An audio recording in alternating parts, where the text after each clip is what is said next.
जैसे कि स्टूडेंट्स कैसे हैं आप सभी लोग। I hope you all are very well and very fine. So students, हमने अब तक की क्लासेस में हमारा ये जो चैप्टर है केमिकल रिएक्शंस, इसको पूरा कवर कर लिया था ना। इस चैप्टर के सारे कॉन्सेप्ट्स हमने क्लियर कर लिए थे।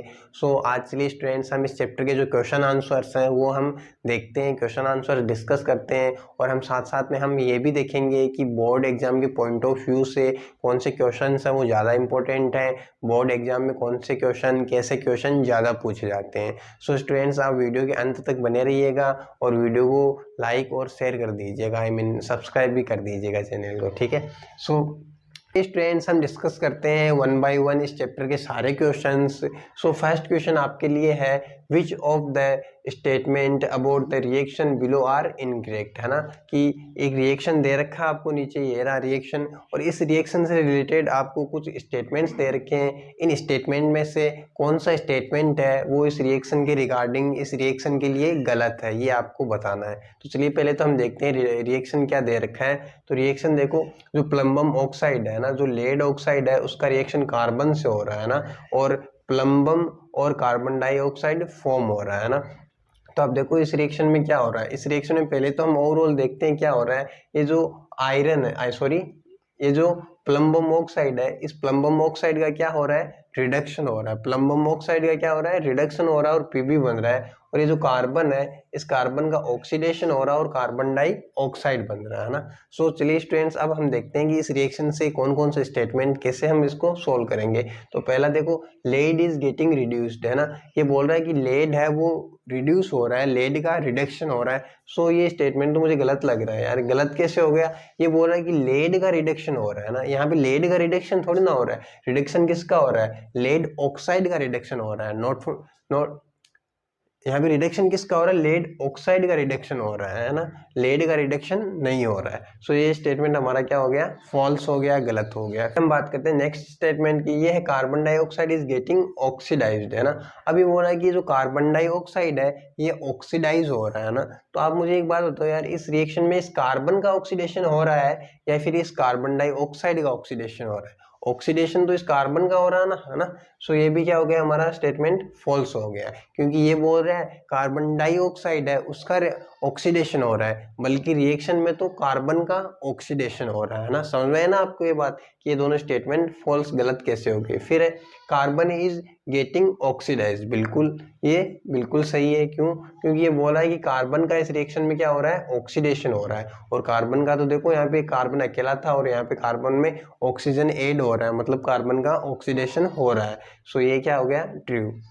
फिर है lead oxide is getting reduced. अब ये बोल रहा है कि लेड ऑक्साइड है उसका क्या हो रहा है, रिडक्शन हो रहा है ना। तो ये आप जानते हो कि यहाँ पे हमारे पास ये लेड ऑक्साइड है और इसका क्या हो रहा है, रिडक्शन होके पीबी बन रहा है, प्लम्बम बन रहा है। सो ये भी हमारा क्या है, ट्रू है ना। तो इस रिएक्शन में हमारे इस क्वेश्चन में हमारे ए एंड जो बी है वो कैसे है, फॉल्स है ना। तो इसमें देखो कौन सा ऑप्शन आ रहा है करेक्ट, इसमें फर्स्ट ऑप्शन ही मिल गया।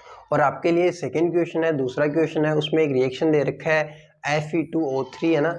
आयरन ऑक्साइड है वो किससे रिएक्शन कर रहा है, एल्यूमिनियम से रिएक्शन कर रहा है, और एल्यूमिनियम ऑक्साइड और आयरन फॉर्म कर रहा है। The above reaction is an example of a. अब पहले मुझे एक बात बताओ यार, ये रिएक्शन कौन सी है ना। ये बोल रहा है कि रिएक्शन कौन सी है, कॉम्बिनेशन है, डबल डिस्प्लेसमेंट है, डिकम्पोजिशन है या फिर डिस्प्लेसमेंट है। तो इसमें तो आपको साफ साफ नजर आ रहा होगा यार, है ना। बिल्कुल देखो, ये वही वाली तो रिएक्शन है, ए और बी थे वो सी के साथ में रिएक्शन करके एस और बी फॉर्म कर लिए थे, है ना। ये कौन सा रिएक्शन है मेरा, ये डिस्प्लेसमेंट रिएक्शन है ना। तो इसमें देखो क्या हो रहा है, इसमें ये हमारे पास कोई कंपाउंड है आयरन का और इसकी रिएक्शन हो रही है एल्यूमिनियम से। अब एल्यूमिनियम क्या कर रहा है, इसको इसके कंपाउंड से यहाँ से रिप्लेस कर रहा है ना, डिस्प्लेस कर रहा है। तो ये हमारा कैसा रिएक्शन हो गया, डिस्प्लेसमेंट रिएक्शन हो गया ना। ये कैसे ये रिएक्शन है, डिस्प्लेसमेंट रिएक्शन है। और आपको इस रिएक्शन के लिए एक चीज और बताऊं, इस सिर्फ इसी रिएक्शन को, ये जो आयरन ऑक्साइड और एल्यूमिनियम का रिएक्शन है ना, इस रिएक्शन को हम थर्माइट रिएक्शन भी बोलते हैं ना। जब हम वेल्डिंग करते हैं ना, जो आयरन ऑब्जेक्ट्स की वेल्डिंग करते हैं, आपस में उनको कनेक्ट करते हैं, जोड़ते हैं, तब ये रिएक्शन होता है। इस रिएक्शन का क्या नाम होता है, थर्माइट रिएक्शन।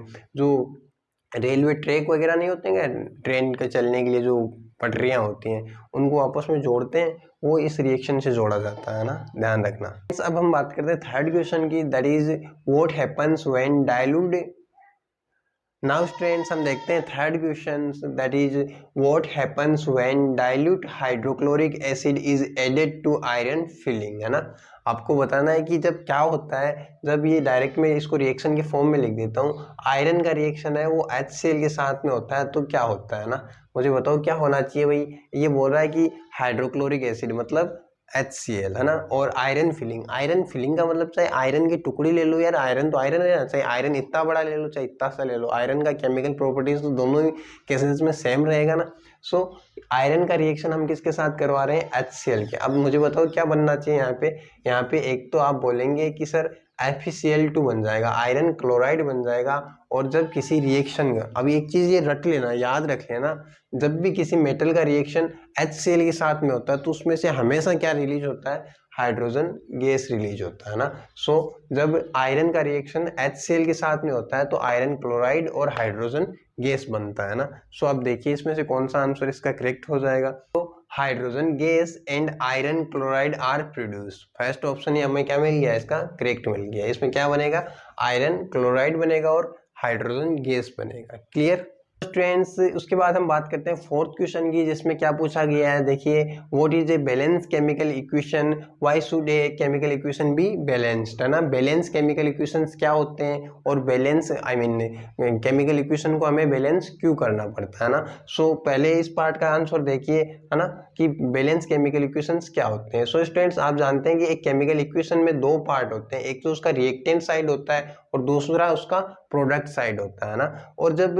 रिएक्टेंट साइड और प्रोडक्ट साइड दोनों साइड में नंबर ऑफ एटम्स क्या हो जाते हैं, इक्वल हो जाते हैं, तब उस रिएक्शन को हम क्या बोलते हैं, बैलेंस केमिकल इक्वेशन बोलते हैं ना। सो ऐसा केमिकल इक्वेशन जिसमें reactant side and product side दोनों side number of atoms equal होंगे, उसे हम क्या बोलेंगे, बैलेंस केमिकल इक्वेशन बोलेंगे। क्लियर। फिर हम देखते हैं कि केमिकल इक्वेशन को बैलेंस क्यों करना चाहिए, है ना। एक्चुअली स्टूडेंट्स हमने अपने लेक्चर्स में देखा था कि जितने भी केमिकल रिएक्शंस होते हैं वो सारे reactions law of mass conservation को फॉलो करते हैं ना। कहने का मतलब ना किसी रिएक्शन में मास क्रिएट होता है और ना ही किसी रिएक्शन में मास डिस्ट्रॉय होता है ना। सो ओवरऑल मास को बैलेंस करने के लिए हमें क्या करना पड़ता है, रिएक्शन को बैलेंस करना पड़ता है ना। क्लियर।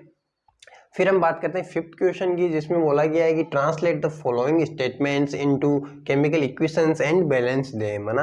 ये बोल रहा है कि कुछ स्टेटमेंट दे रखे हैं, इन स्टेटमेंट्स को केमिकल इक्वेशंस में कन्वर्ट करो। आई मीन इन स्टेटमेंट का क्या लिखना है, हमें केमिकल इक्वेशन लिखना है और फिर हमें उनको क्या करना है, बैलेंस करना है ना। ऐसा हमने देखा था ना कि केमिकल इक्वेशन दो टाइप के होते हैं, एक तो वर्ड इक्वेशन होते हैं और एक सिंबॉलिक इक्वेशन होते हैं, पढ़ा था ना हमने लेक्चर्स में। सो ये देखिए ये हमें क्या दे रखे हैं, वर्ड इक्वेशन दे रखे हैं। अब इन वर्ड इक्वेशन को, इन स्टेटमेंट्स को हमें क्या करना है, उनके सिंबॉलिक रिप्रेजेंटेशन में लिखना है और फिर उनको बैलेंस करना है। सो चलिए देखते हैं। फर्स्ट क्या है, hydrogen gas combines with nitrogen to form ammonia, है ना। हाइड्रोजन है वो नाइट्रोजन के साथ में रिएक्शन करता है और अमोनिया गैस फॉर्म कर लेता है। देखिए कैसे करेंगे, hydrogen I mean H2 reacts with nitrogen, it means N2 and H2 reacts with each other to form a new substance। क्या नया सब्सटेंस बना रहे हैं, अमोनिया बना रहे हैं। ये तो हमने क्या कर दिया, इस रिएक्शन का, इस फर्स्ट वाले स्टेटमेंट का हमने केमिकल इक्वेशन लिख दिया ना। ये हमारा जो फर्स्ट स्टेटमेंट है इसका केमिकल इक्वेशन लिख दिया। अब इसको हमें क्या करना है, बैलेंस भी करना है। अब इसको बैलेंस कैसे करेंगे, बैलेंस में आप जानते हैं भाई क्या करते हैं, दोनों साइड नंबर ऑफ एटम्स क्या कर देते हैं, इक्वल कर देते हैं ना। नंबर ऑफ एटम्स क्या कर देते हैं, इक्वल कर देते हैं। अब इधर देखो हाइड्रोजन के कितने एटम्स है, 2 एटम्स है, तो मैं इसको 3 से मल्टीप्लाई कर दूं तो ये कितने हो जाएंगे, 6। और इधर देखो हाइड्रोजन के 3 है तो इसको मैं 2 से मल्टीप्लाई कर दूं तो ये कितने हो जाएंगे, हाइड्रोजन 6 हो गए और नाइट्रोजन 2 हो गए। ये मेरा रिएक्शन बैलेंस हो गया। और आप रिएक्शन बैलेंसिंग के लिए मैंने एक पर्टिकुलर वीडियो बना रखा है, क्योंकि हर साल रिएक्शन बैलेंसिंग का एक क्वेश्चन पूछा जाता है और इसको इंपॉर्टेंट मार्क कर लेना, क्योंकि रिएक्शन बैलेंसिंग का क्वेश्चन हर साल बोर्ड में पूछा जाता है। और आप ये कॉन्सेप्ट वो लेक्चर देख के आप बिल्कुल क्लियर कर लेना, ना आपको रिएक्शन बैलेंस करना आना ही चाहिए, ठीक है।